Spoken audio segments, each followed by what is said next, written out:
Hello and welcome to Kirtan London Journey to Joy podcast, episode number 23, with my good friend and current co-host, Acyuta Gopi, as we're diving into Bhagavad Gita chapter 8.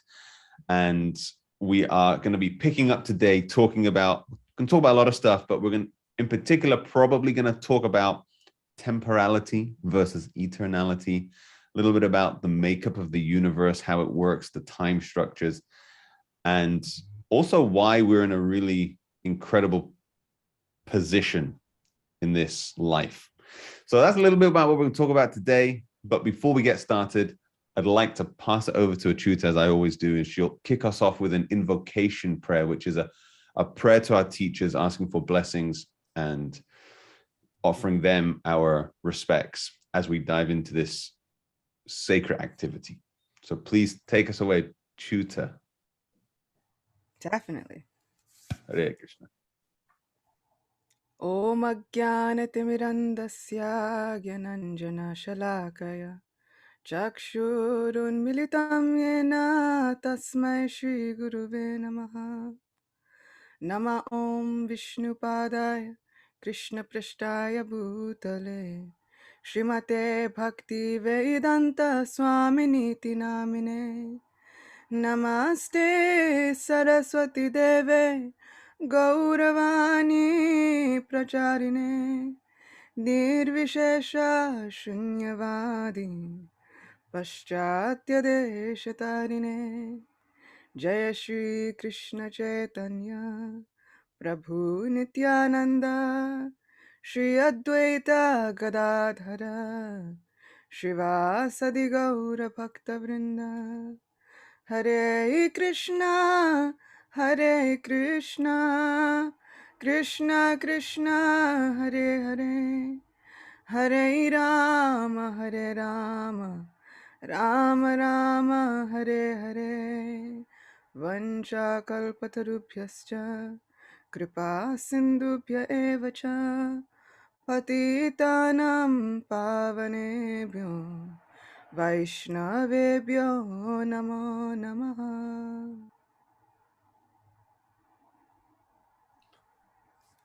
Thank you, Acyuta. Nice to see you today. Good to be here. For some reason, it felt like so long since I had sung an invocation. What hadn't really been like more than a few days, but you ever get that feeling where you're like, it's been so long since I've actually like, was it just not intentional? And now it's intentional? Or like, I don't know. Something felt different about that one. In a good way. Yeah. All right. Well, that's a good sign about our discussion today, I'm sure. Yeah. Now, I'm excited because, well, for a number of reasons. One is, and this is, we've been going through this so in depth that we get through 2 verses per episode, which is great. I have a feeling we'll get through maybe 4 or 5 today, which might be something new. So that'd be cool. And I also think it's an interesting subject, maybe a little bit mind-boggling, but I definitely feel as though there's usefulness in there for us when we try to unpack it, which, like I said, I'm excited to do that with you. So why don't we get... I was gonna say, Yeah, like, I was gonna say, definitely mind-boggling. Yeah, it's an interesting section, right? I remember reading this section first couple times and almost thinking, what is the point of this? Why are they telling us this? Why is this in the Gita right now? So it's interesting that perhaps there's something we can discuss. We can talk about that. Why is it here, and what are we supposed to glean from it? Cool. Yeah, I'm excited. I feel like we could dive in now. All right, take it away, Acyuta. So starting from text 17 of chapter 8, and we've been going on this exploration of chapter 8 for several months now. So text 17. By human calculation, 1,000 ages taken together form the duration of Brahma's one day, and such also is the duration of his night. 18. At the beginning of Brahma's day, all living entities become manifest from the unmanifest state, And therefore, when the night falls, they are merged into the unmanifest again. 19. Again and again, when Brahma's day arrives, all living entities come into being. And with the arrival of Brahma's night, they are helplessly annihilated. 20. Yet there is another unmanifest nature, which is eternal and is transcendental to this manifested and unmanifested matter. It is supreme and is never annihilated. When all in this world is annihilated, that part remains as it is. You should do Audible Books. Yeah. No, seriously, you should. I've been told actually several times. Yeah. Have you thought about it? Maybe you could do a side hustle, narrating Audible books. I've I have thought about it. I've thought about it. If I can figure out a way to make that happen, I think that'd be really, really cool. Yeah, because I'm sure there are, especially a bunch of devotee books or spiritual books that haven't been narrated yet. And you'd be surprised. Some of these books can do pretty well. Might be a nice service and a nice side hustle. And even the ones that have already been done, like, can there be too many Bhagavad Gita narrations? Like, sometimes somebody's voice just calls to you. Oh, that's true. Yeah, you could just do the Bhagavad Gita. Actually, in all fairness, this is okay, side note, but let's talk about it. I haven't found the Gita on Audible. I use Audible. And I haven't found Prabhupada's Gita there. I have it on a different app. Mm-hmm. But maybe there's some copyright things going on there. I don't know. I'm not sure. Actually, I don't know if I've looked on Audible for it. I think I've always just gone to like YouTube and found Amala Bhakta Prabhu and just kind of exactly. Put it on from my childhood.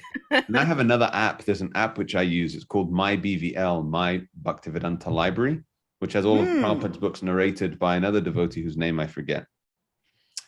But it's really nice. It's just a narration of Prabhupada's book. So he reads the translations and the purports, translation purport like that, just goes through it. That's beautiful.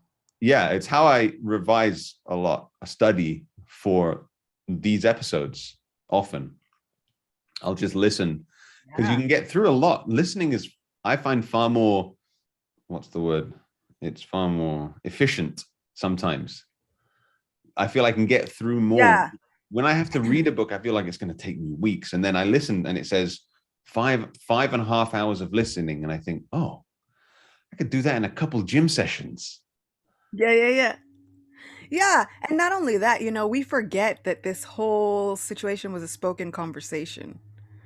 Yeah. Like a lot of Vedic science and Vedic knowledge was all spoken anyway. Like it's meant to be internalized and ingested through this hearing and constant hearing, and I do feel like sometimes, and I'm a huge reader, I love reading, but I do feel like with this technological age where everybody's zooming all day, sometimes my eyes are just like, we're done. Yeah. We need to zone out, close them, and let open up the ears. So I think having these as read things, as read podcasts or Audible or whatever it is, it's such an invaluable resource. They even have it on Spotify.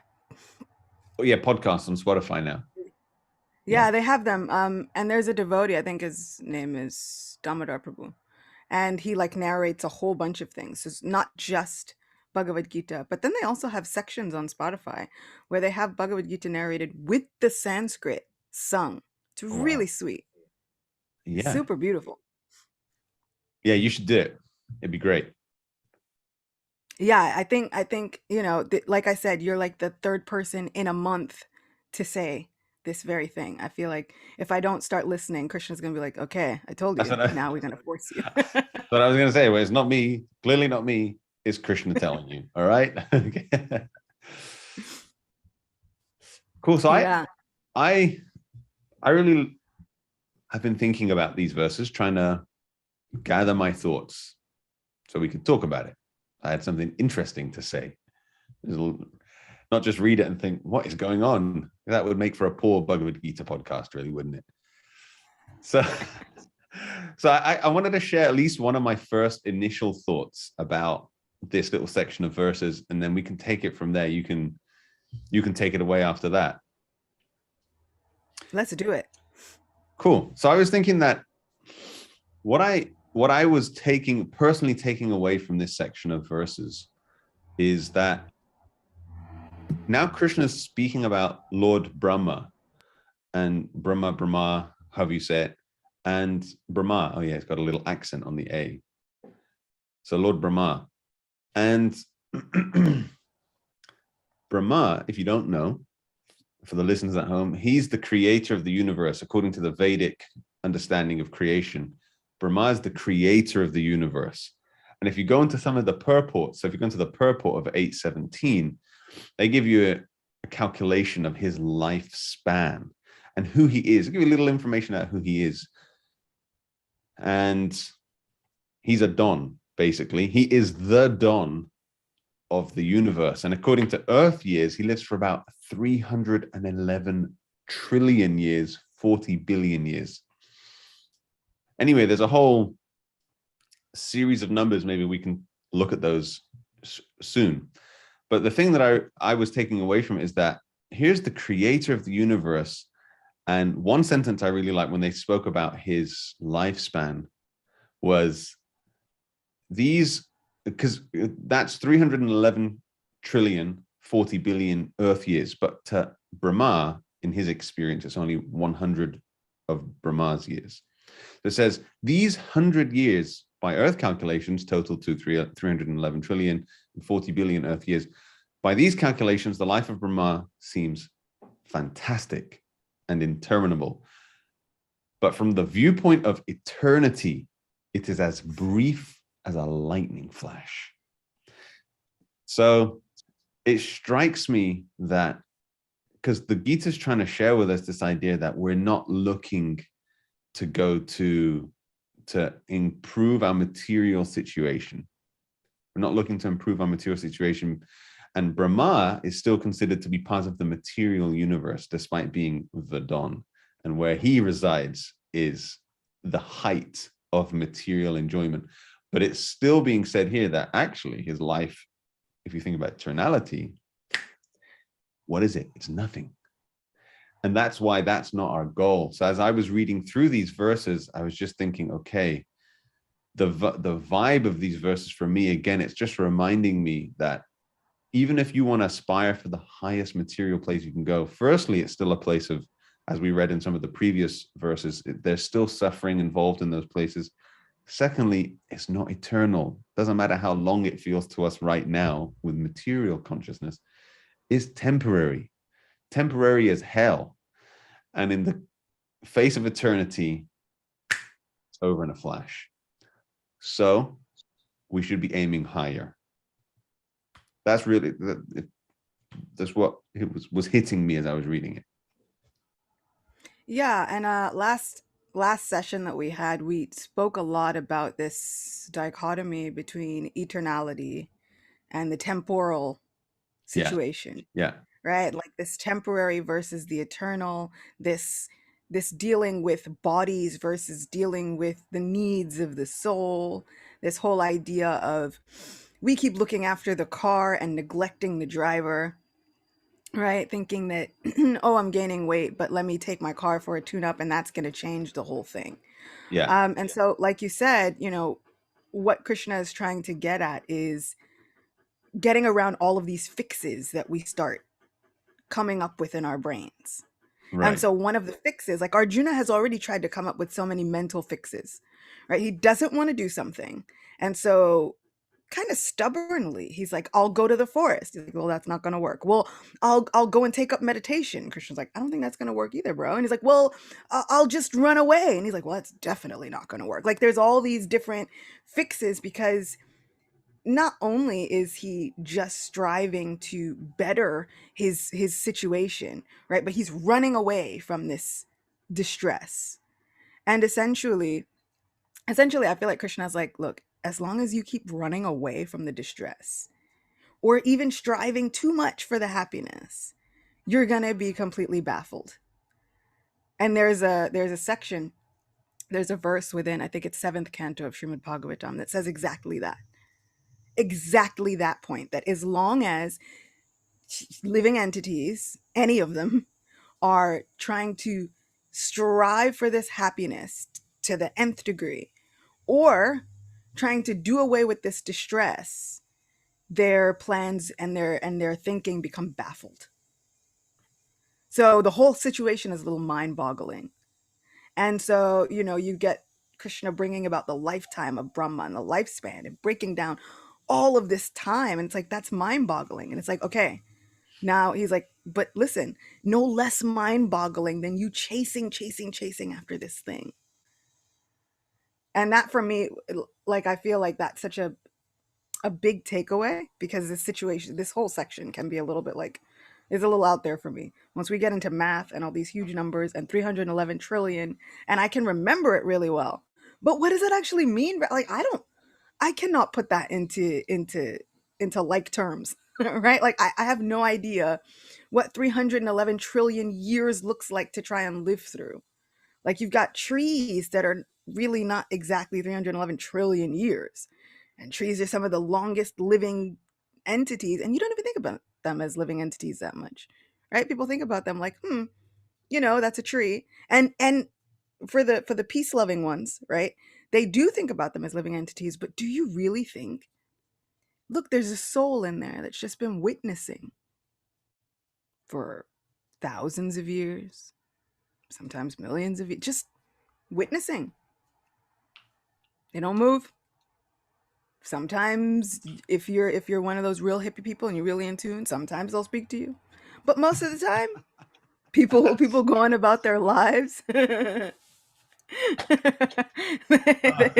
they they really go on with their journey. Like, they're not thinking about communicating with the trees and all of it. Like, but there's a living entity in there. And I think that, Krishna's really getting to this point. Like, look, there are living entities everywhere striving so hard for this happiness. Like, let me tell you something. Even up until Lord Brahma's place, which you might think, Indra lives in the heavens. That's a place of a lot of like awesome enjoyment. But Lord Brahma's place, interestingly enough, is a place of sacrifice. It's a place of meditation. It's a place of amazing ultimate goodness. Right? This place is Brahma Loka, but also known as Satya Loka, this abode of truth. Right? This abode of light goodness. And so you might think, but isn't like, okay, like that's what we should strive for, right? And Krishna's like, what if I told you?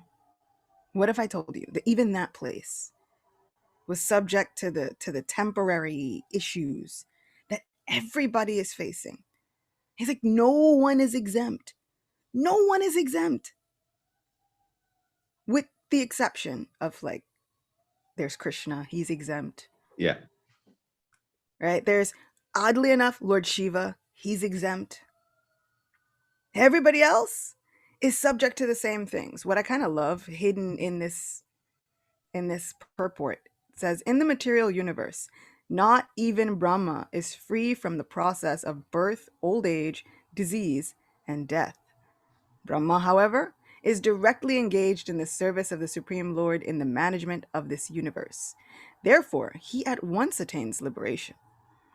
And in a really cool book, the Sri Brihad Bhagavatamrita, there's a conversation with Brahma where Brahma himself says, like, you want to know a secret? I'm in anxiety almost all the time. It's like, because I know my planet has to go. I know that this lifespan has got to wind up and it's got to go. And that puts me in anxiety. Like, it's always in the back of my mind saying, oh, but the end is coming. And I felt like, wow, how incredibly amazing is that?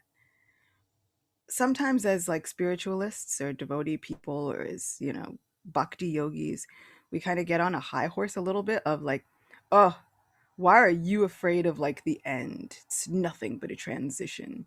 You should really be so detached from this whole situation that you've spent however many decades building. But you know what? You should just totally be like, oh, can't believe you.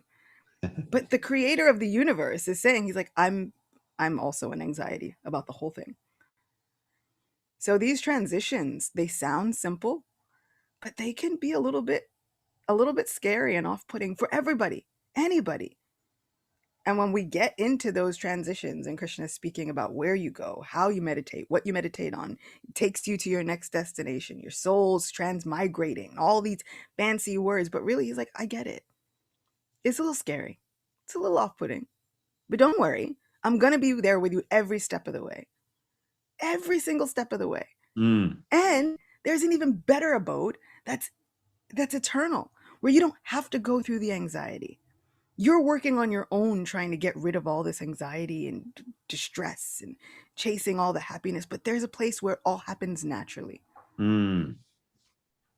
The gaining of the happiness and the pushing away of distress happens naturally in that place, and it's eternal. It doesn't ever have to end. Yeah, I know that let's. was a lot. No, no, it's great.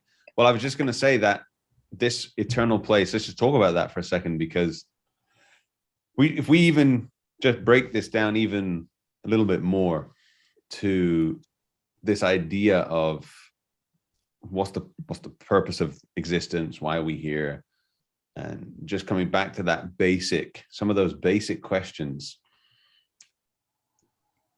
then so then this becomes a relevant point, which is that actually this is not the only place that exists. There is another place which is eternal, and the purpose of our life is to try to reconnect with that place. We come from there. That's our natural constitutional position. That's the technical term, if anyone knows what that means. Constitutional position, that's our natural constitution, which is eternal. Satchitananda, full of knowledge, is eternal, full of knowledge and full of bliss. And then somehow or other, because we had a desire to enjoy separately, then we ended up in this material universe. God, I feel like when I use these terms, they sound so cosmic and hippie, but they're not. They're scientific, actually.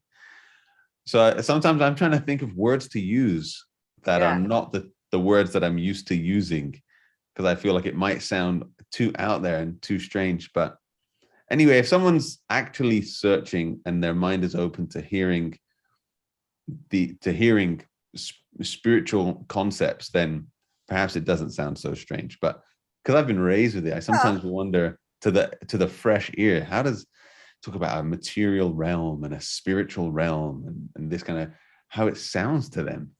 I mean, it could sound outlandish, except for Lord of the Rings just had like a 20th anniversary. So, Well, yeah, this is the thing.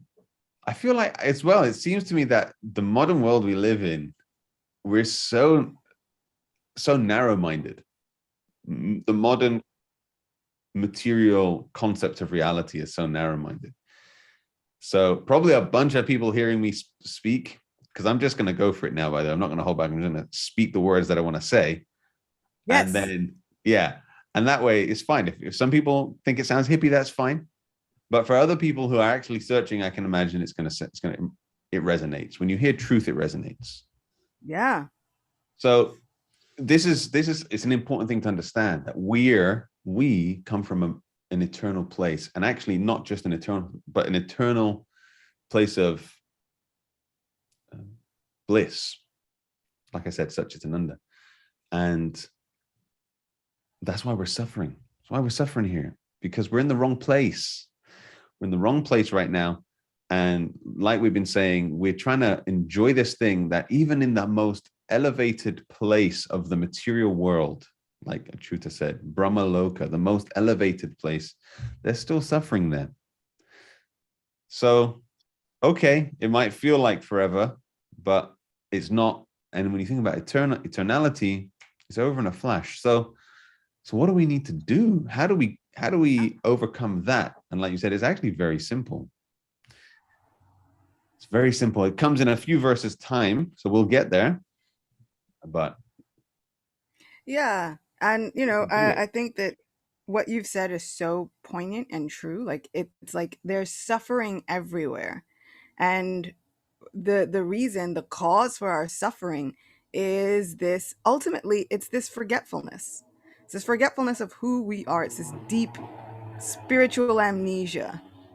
Yeah. And we've got this, we're trying to like bumble around and figure it out. There's a section in the Srimad Bhagavatam where there's a woman and she's kind of just lost her husband.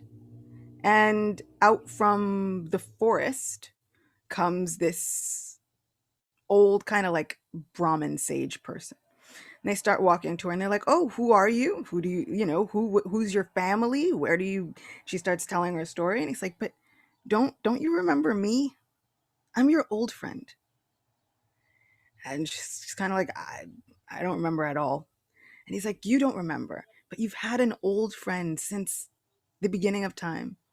And this old friend has been with your soul since forever." And this Brahmin starts saying, "What if I told you, that you're not just this woman, this time, this body, this person, this queen, this belonging to this family? What if I told you that you were so much more than that, and that we've been together and been friends for so long, but you've just kind of wiped it from your memory?"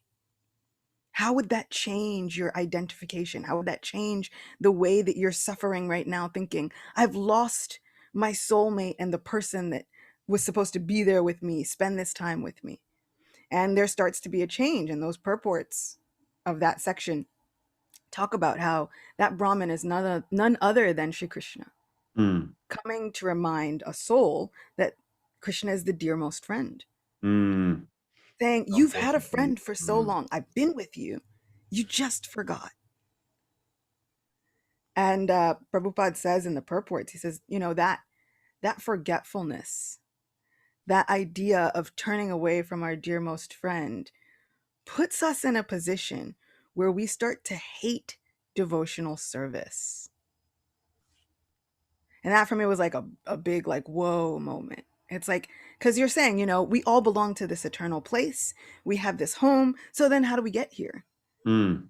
You're saying, like you get these desires, but those desires apparently put us in a situation where we start to hate and despise this devotional service, this Mm. serving this supreme person who's actually our friend, Yeah. actually our loved one.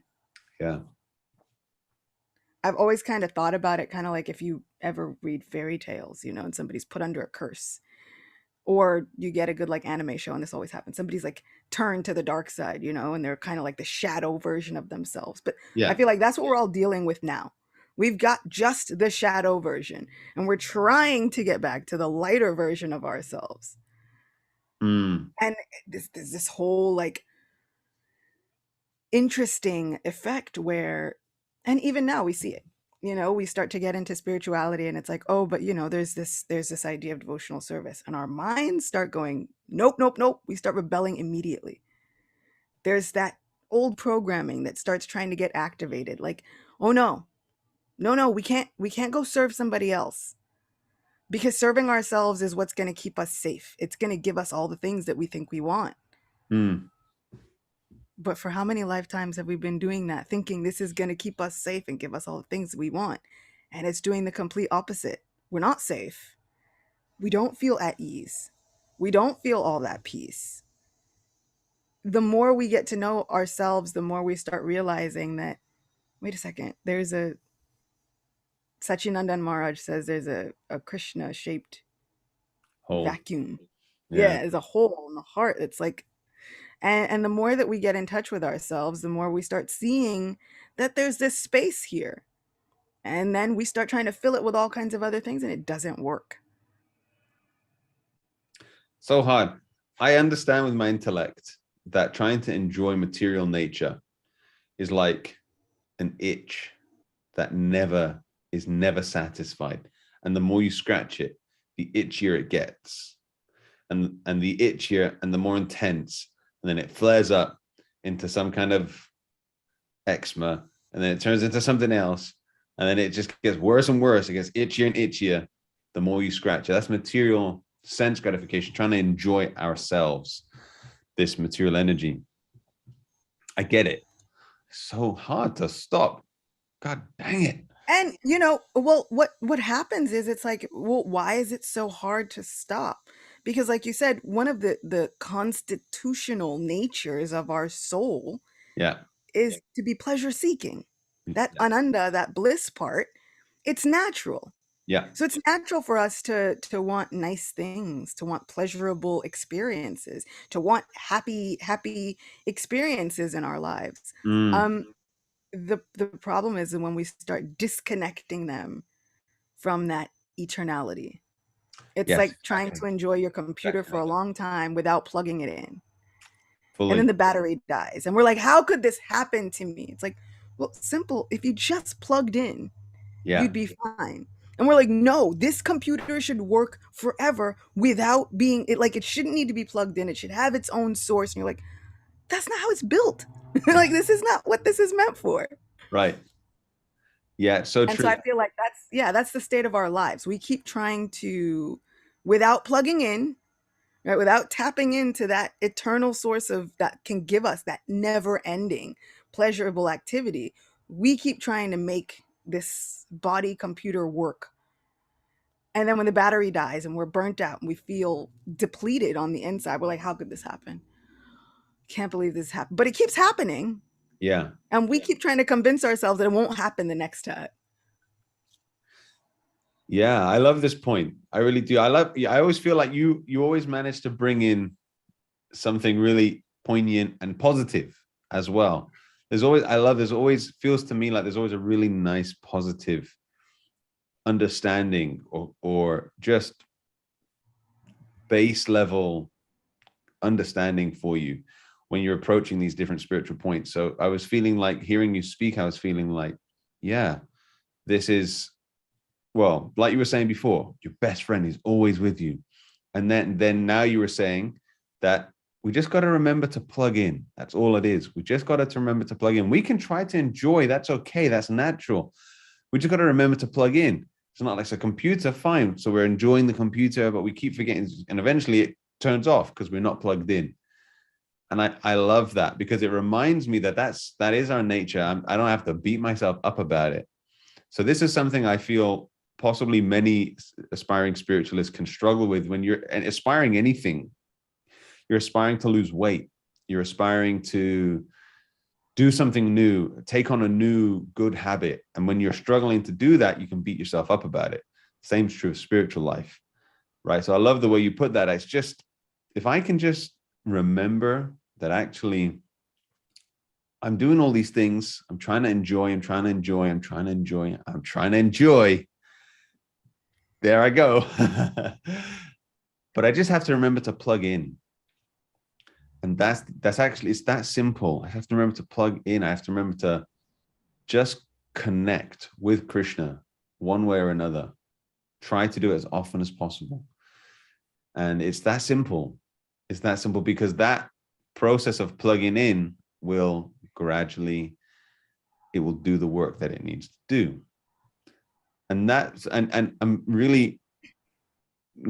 sitting with this more and more, remembering that how true this point is essentially. That it's because sometimes it also feels like, man, it's impossible. Not this life. Never going to do it. Never Yeah. going to achieve it. And then I remember this point, and then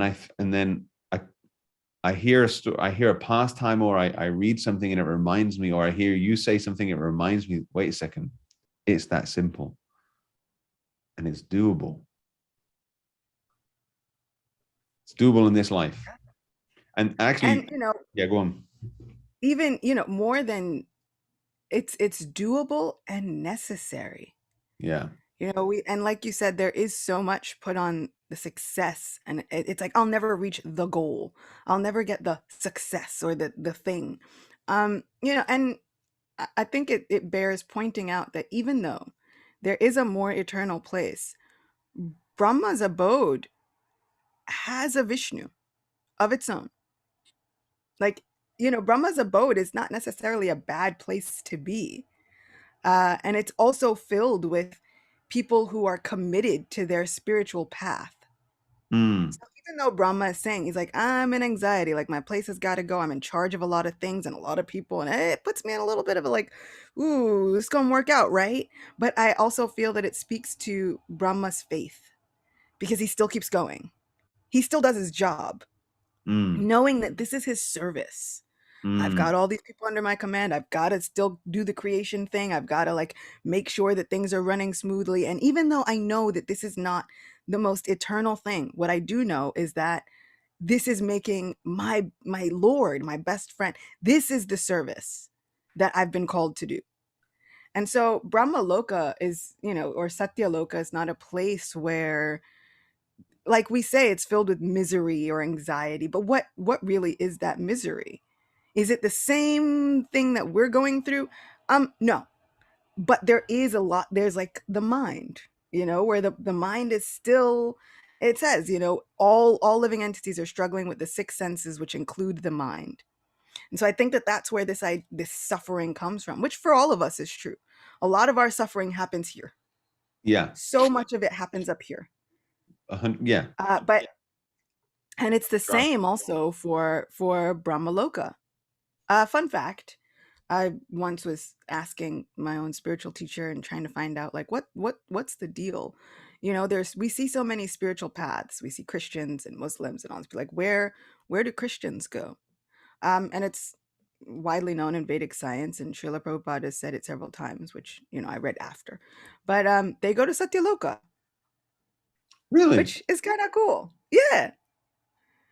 And then after their time on Satyaloka, like the interesting thing about Brahma is it says he's at once liberated. But what they Mm, also tell you is the masters of these places where you go, if you actually engage with a full true heart, they also lead you to their ultimate destination. So, like, I know that was a really, really fancy way. Let's break it down.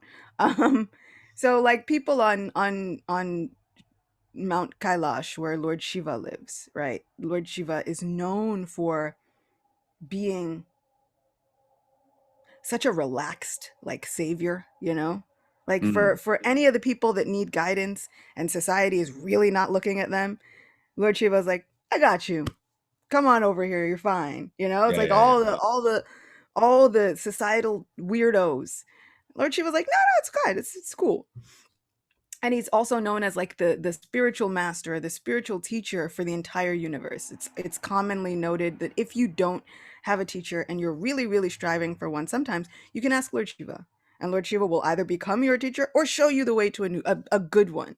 But Mm, Lord Shiva is also very keen at trying to like, he'll also help you figure out like what's going on deep in here. mm, So they say that the people that go to Lord Shiva's planet, and we hear about it now. We might have heard about it even before in the Bhagavad Gita. Those who contemplate the demigods go to the demigods and all this stuff, and you want to aim higher. And all. But what if you have a really deep connection with Lord Shiva? What if? What happens? It's stated also in that Brihad Bhagavatamrita that those people who have a really true, deep connection with Lord Shiva go to the planet of Lord Shiva. And there they serve him with all their heart and soul. And then Lord Shiva personally escorts them to that highest abode with Sri Krishna. mm. So the point is, it's like the key is dive in. Don't do anything halfway. Dive in with your whole heart. If you're going into this spirituality, if you're going into these spiritual connections, dive in. I feel like that's the point of this entire Bhagavad Gita. Like Krishna's like, don't do anything halfway, bro. He's like, commit. He's like, you're on this battlefield. We've committed. We're gonna go through with it. Arjuna's like, but how can we commit? This outwardly, this seems like counterintuitive. This seems like the opposite of one. And he's like, look, we're committing. We're gonna go into it because that's the only way through is to Mm, really commit. And how many times are we living life non-committal? We won't even commit to ourselves and our own dreams, let alone to any other higher being or whatever. But we've got to commit both to the higher being and to ourselves. yeah, it's really hard. Feels really hard to me, that firm commitment. But I hear you, and it's so true. It's so necessary. so necessary. Growth is always just outside our comfort zone. So if we're chilling, we're too busy chilling. Like you said, we can't even commit to ourselves, to our own measly goals of diet, weight, education, work, whatever it might be. But you see, those who do, they go. Yeah. Yeah. And I really love that point about the potentially followers of God from different faiths who come in with a different perspective, but they're still sincere. Perhaps they're not consciously chasing intimate, loving relationship with the divine, right? But they're chasing a genuine relationship with the divine in some form. And so and that makes sense to me, that then, okay, then they achieve somewhere of status, of value. And then because they're a sincere seeker, they continue to grow from there until they hit their final destination, which is really Yeah. beautiful. And it makes sense. So beautiful, because it's like nobody gets left behind, you know? It's like, Yeah. oh, what happens if they don't know about the name of my particular God? It's like, okay, cool. Yeah. So, One of my biggest bugbears with certain Abrahamic beliefs, because I know not all Abrahamic faiths, or not all people of Abrahamic faiths think like this, but a lot of them do. And it's one of my biggest bugbears, this idea that if you don't believe in God the way I believe in God, and you don't call God the name I call God, explicitly just this and no other way, you're going to hell for eternity. yeah, for forever. For forever. You're screwed. For it doesn't matter what you did in your life.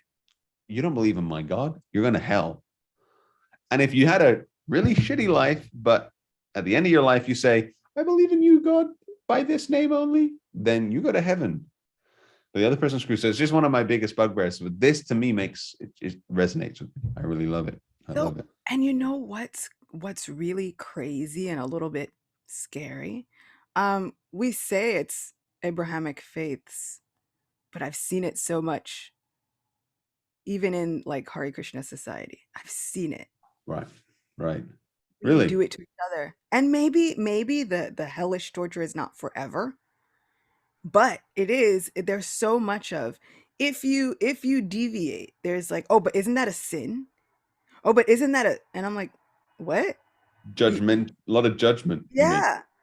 Yeah. And it's so it's not just the backing that we use to, justify our judgment, but it's that idea of heavy, intense judgment. And I feel like it is everywhere.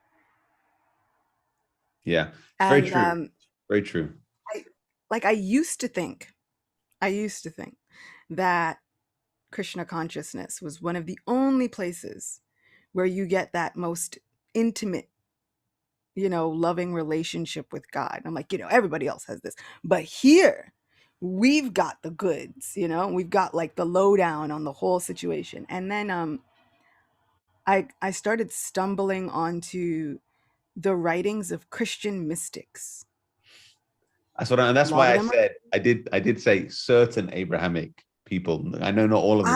I never knew it existed, and I started reading Vaishnavas. some of They're the writings. Vaishnavas, yeah. I was just like, whoa, this is intense. Like the yearning and the longing and the relationship and the intimacy. Like it's the same. It's exactly the same. It is so, it was, I swear it looked like it could have been written by a Vaishnav who Yo, knew all about this is just even touching my heart, even talking about it. It's incredible. I have another friend, a good friend, it's a little older than me. I see more of a mentor almost, but he's quite, his family are quite somehow or other inclined towards certain Christian saints, mystic saints. And because around here in England, if you go around to the north and Scotland, there are pilgrimage places, Christian pilgrimage spots that you can go Mhm. to. And they go to one island. I forget who it is. I'm not sure if it's St. Francis or not. They go to one island. I think it might be St. Francis. And he was telling me about the different pastimes and the different stories and understandings of these different saints and how aligned they are with Krishna conscious philosophy and Vaishnava Yeah. culture. Yeah, it's really And amazing. you think about nuns and Oh, friars and all of these people, and you get a situation where they're even saying I've taken vows, their life is devoted, they're married to God. And I'm like, well, if that isn't exactly what the basis of bhakti yoga is built on, if that isn't exactly the basis of bhakti yoga, then I don't know what is. oh But my God, we, it's just it's beautiful. It's beautiful. isn't it? It's It reminds me gorgeous. it reminds me of my uncle because my family history is Islamic actually, and Mm, my uncle. So my mother was born into a Muslim family, not a strict Muslim family, but into a Muslim family, and my uncle was maintained his Islamic spiritual practices throughout his life till his death. He was such a wonderful man and very devoted to God, but he understood more than the closed-minded approach that we often see. And you, like you said, you get the closed-minded spiritual approach everywhere, actually, even within the Hare Krishna society community. And but he was very, very wonderful in that he had a picture of Radha Krishna on his wall, which actually is quite it's not a good thing for the that's strict, huge. closed-minded. I Yeah. don't want to say close. I don't want to be offensive, but for just a certain way of thinking or a certain set of beliefs within the Islamic faith, that's really not a good thing to do. Like you have on your wall behind you, pictures of Radha, Sri Sri Radha Govinda Ki Jai. Yeah. So he had a picture of Radha Gokulananda on his wall, and he was eager to discuss Bhagavad Gita, eager to discuss Bhagavatam. He chanted Hare Krishna.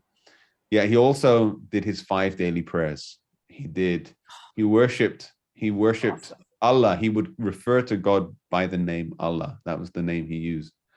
And Krishna, but when he would do his prayers, how he was raised, that was his relationship.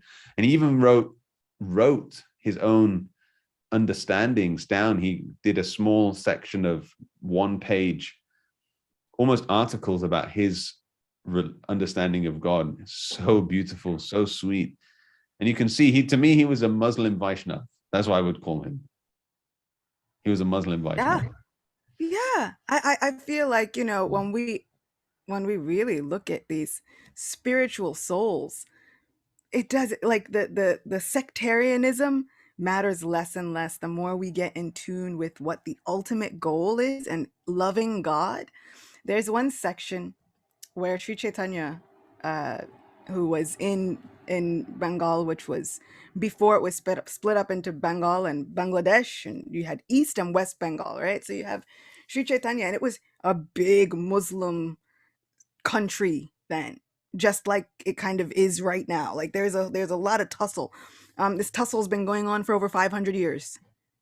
So it's not like this is a new situation or a new battle. And there was one like constable, and he was the Muslim constable, and they're all trying to figure out what is up with this Hindu saint.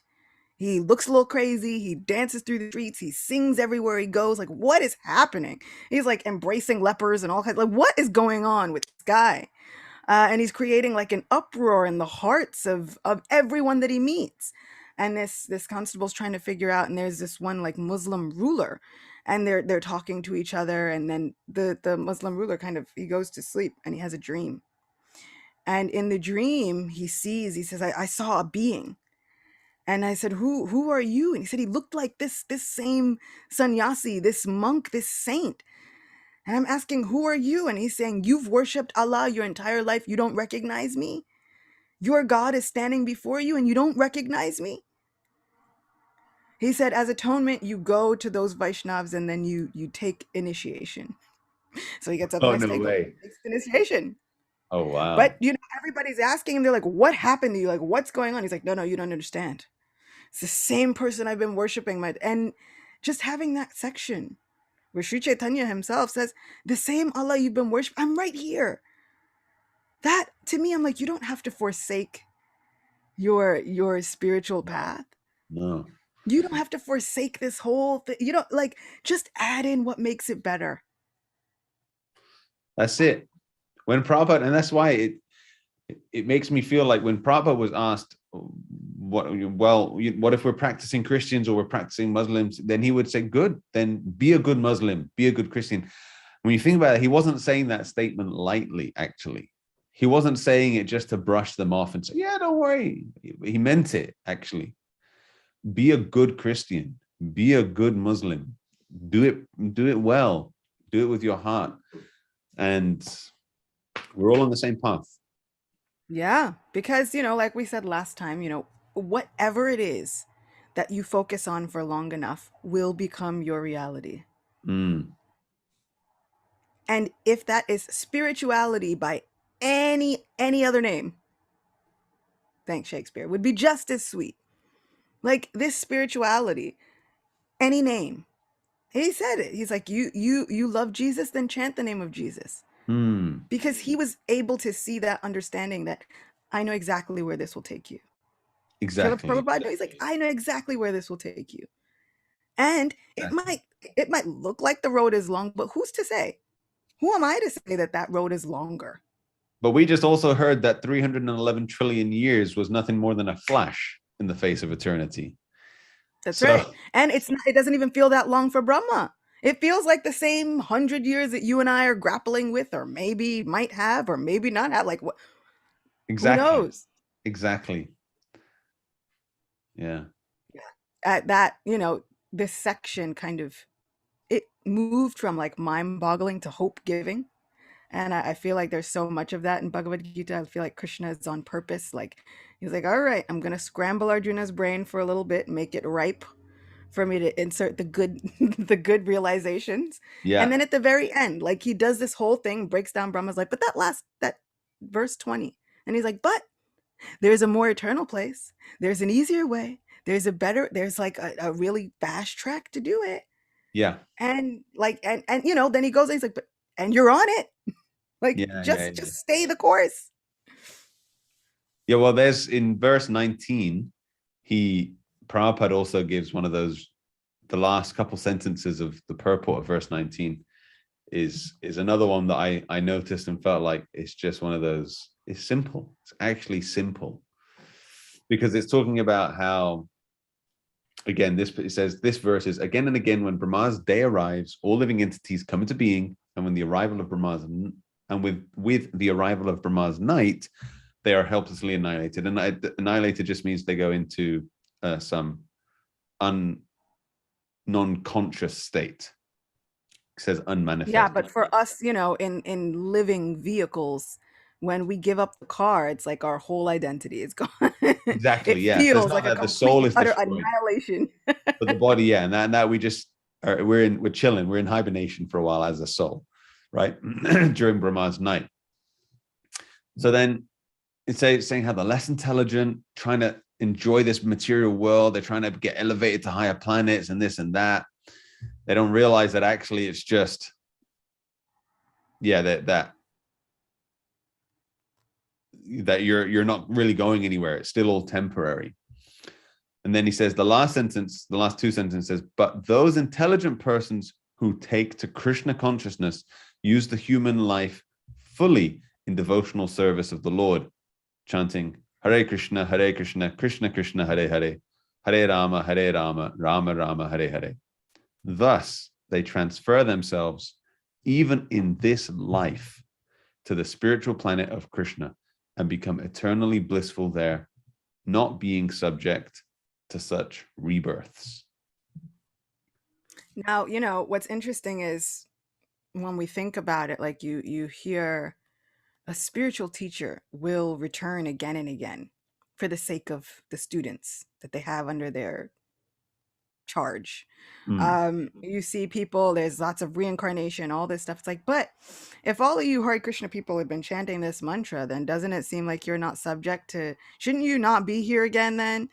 But we have to remember that this subject to birth and death and old age and disease, and this birth and rebirth often becomes a situation up here too. That often becomes a mentality. So what Mm, they say is like, that's the big takeaway is they are in the spiritual world, even in this life, even in this life. And then those spiritually minded people who have really taken that spirituality, they don't view these births and deaths the same way. They're not struggling the same way that we are. They know the mission that they're on. They know what they've come to do. It's like Jesus. Jesus was not struggling with birth and death the same way we're struggling with it. mm, Jesus, he was on a mission. He knew what the mission was. He knew when the mission started, when it would end. He knew all the things, and he signed up for it yeah. because that was his devotional service. Yeah. So he's Fully. not dealing with the idea and the concept and the anxiety of birth and death the same way we are. So even though it might appear that they're still here, or they may come back around, or we even may take another birth, or whatever the case is, we should understand that the more we give ourselves over to this chanting, the less that mentality digs at us. Mm, yeah. Yeah. I love that. I love that. Okay. I'm just looking at, so I feel like the verses also themselves start moving in this direction now. Okay. We've been talking about Brahma, but now we're going to move on a little bit past that. Let's start talking a little bit about Krishna. But should we, what are you thinking? Is that something, should we start talking about that, or should we save that for the next one? I mean, we have text 21. We can talk about that, and then I think we can leave the rest for the next one. I think 21 is a good place to, Okay, let's do it. almost a little bit like a cliffhanger. Oh, very good, So, very good. that which the Vedantists describe as unmanifest and infallible, that which is known as the supreme destination, that place from which, having attained it, one never returns, that is my supreme abode. I like this one. And I feel like it still goes, the purport is equally sweet. Um, it still goes into what we've been talking about. Um, and I feel like it's opening our minds to, there is such a bigger reality than just us trying to escape our demons, or us trying to escape our anxiety, or us trying to, like, even if we think about it, you get to even topmost planets, Brahmaloka, all those places. You get Indraloka and Brahmaloka, but a lot of them, it's like focused on, how can I somehow satisfy my senses and also get away from the anxiety. It's still a little us based. And even when we start taking up the meditation, we can find that this happens. When we start meditating, we're really meditating. Sometimes we're doing it because, and when you ask people why, it's like, I don't know, it makes me feel good. That's still a lot us based. Yeah, yeah.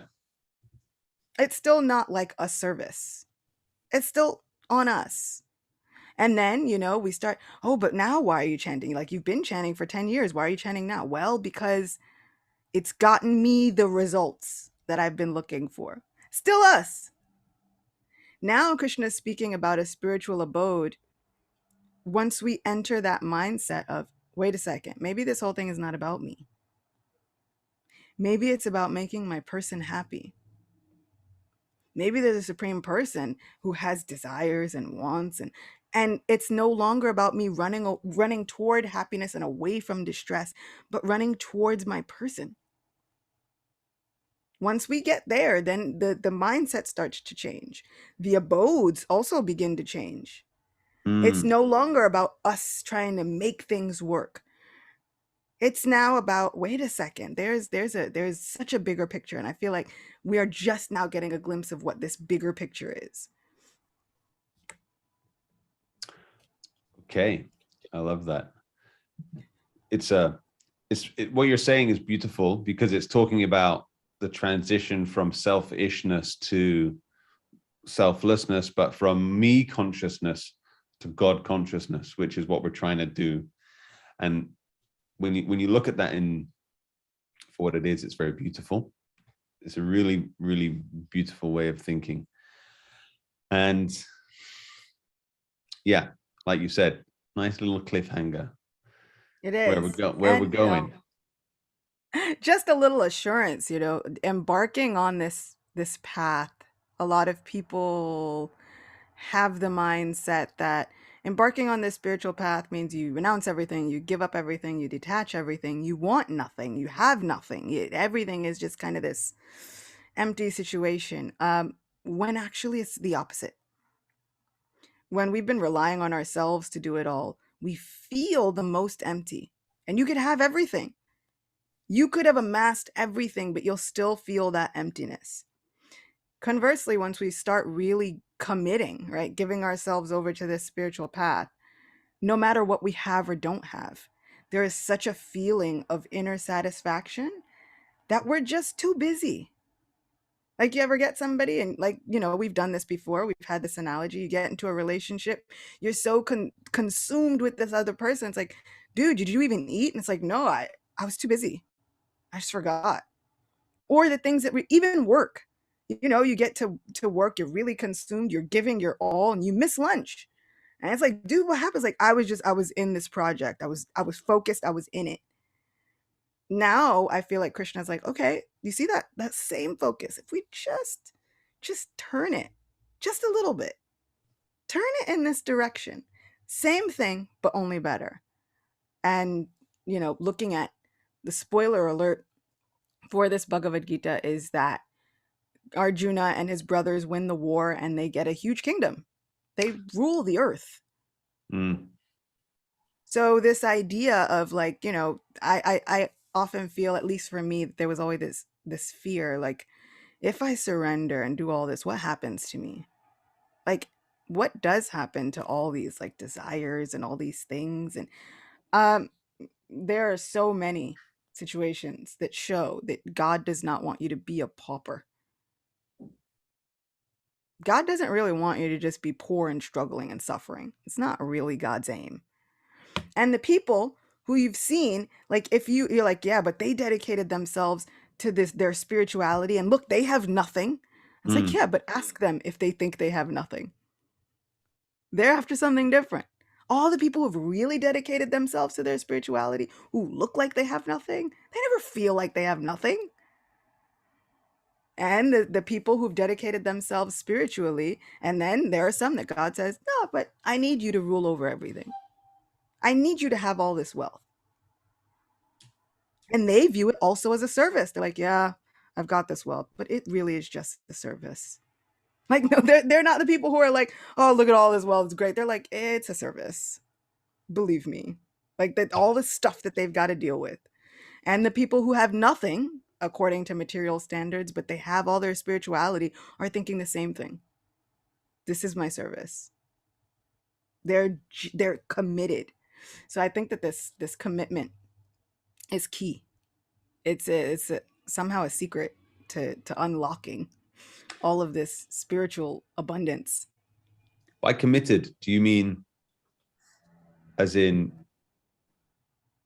committing to a daily practice? Can you unpack that a little bit? Hmm. See, now that is interesting, and I think a lot of every single faith has some sort of spiritual practice. Mm. Every single faith, every section, every corner of spirituality has some kind of, like, daily practice. And I feel like, why is that? And I think that has to do with the conditioned nature of who we are. We did not get this way overnight, to this place where there's all this fear and all of our issues bundled up that we now stick on God or spirituality. We didn't get this way overnight. That came through a daily practice, right? So whatever we're doing, we have a daily practice. Just depends on what it is. And I've said this before, that I want to embrace good japa, because the japa that I have now, like, we think, you're like, oh, you might think I'm new to this bhakti thing. I don't chant daily. Yes, you do. right? How many times are we sitting there thinking, oh my God, I hope this works. I hope this works. I hope this works. I hope this works. It's never going to work. I hope this works. I hope this works. I hope this works. It's never going to work. That's a mantra. Now it just depends on what the mantra is. So we're chanting things daily. We have a daily practice, right? We focus on things daily. Now we have to switch that. And it has to come with this daily infusion. If we were really sick and we needed medicine, you're like, well, I took the flu medicine one day. It's like, yeah, but the flu's a virus. You're gonna have to take it for at least 10 days, bro. Like, you're gonna have to have this make a difference and make a new impression on your immune system. The same thing for our spiritual immune system. We can't think, oh, I took the medicine one day and it's fine. It's like we are heavily afflicted. Yeah, it's like thinking I'm going to go to the gym once and do a really intense workout and then I'll be fit. Yeah. Everything requires a daily practice. So I think that opening our minds up to not feeling caged in by that daily practice is key, and realizing that we're giving ourselves every day to a practice of something. Yeah. Why not add in a few minutes for our spiritual fulfillment? Yeah. So yeah. Yeah. So okay. Well, thank you for unpacking that. I'm really trying to work on that myself. It's for me, it's an up and down, and it's very tied in with my regulation. If I'm regulated with my sleeping times, so what time I get to bed and what time I wake up, I find that my practice, the things that I want to do, tend to become more easy. And I have to say, it's easy not to be regulated.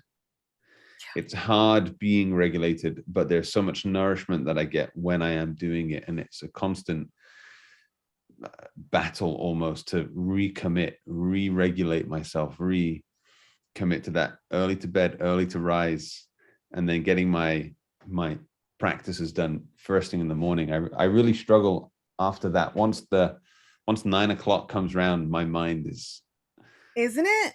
Oh my God. Work, I'm thinking about everything. And I'm anxious. I'm anxious about the day. It's really difficult for me to say no. Now I'm gonna still chant, because my mind is saying, really powerfully telling me, no, you got to work now. You got to do this. You got to do that now. Yeah. And I think it's really important for us to think about how we act when there's something that we really want. And sometimes I think in spirituality, the concept is a great idea, but do we really want it? And a lot of us are like, well, I don't even know what it is. How could I really want it? But we do.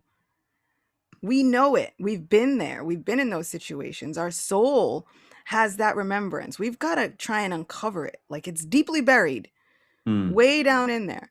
But I think it's so important for us to get past those things that the mind tells us. This is not as important as that other thing.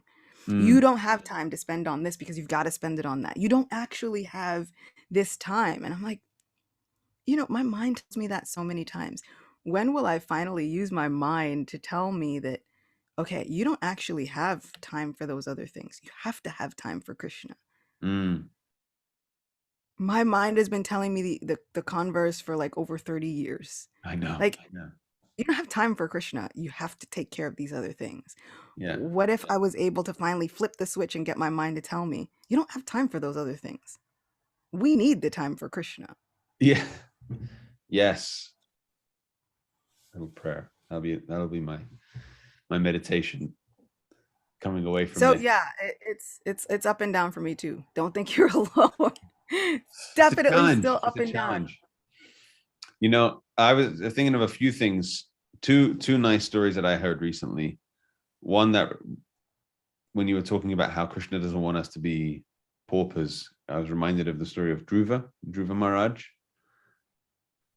and how Krishna said, okay, now that I know you don't want it anymore, but you're still going to get it. I'm going to give you the pole star planet. I'm going to give you the highest planet that there is. You can have that. You can rule that.